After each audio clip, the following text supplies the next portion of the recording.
असा आहे की त्यांनी कंपनीमध्ये एक वेगळ्या प्रकारचा प्रोत्साहन निर्मित केलेला आहे। त्यांच्या प्रोत्साहनपर निर्मितीचा आपल्या सगळ्यांवरती खूप वेगळ्या प्रकारे प्रभाव पडलेला आहे।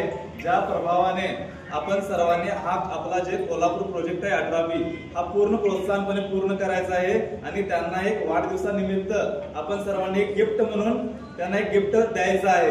तरी सर्वांना खूप खूप परत एकदा आभार विनंती की आपण सर्वांनी त्यांना मोठ्या आवाजामध्ये हॅपी बर्थडे मेसेज द्यायचा आहे आणि थँक्यू म्हणायचं आहे।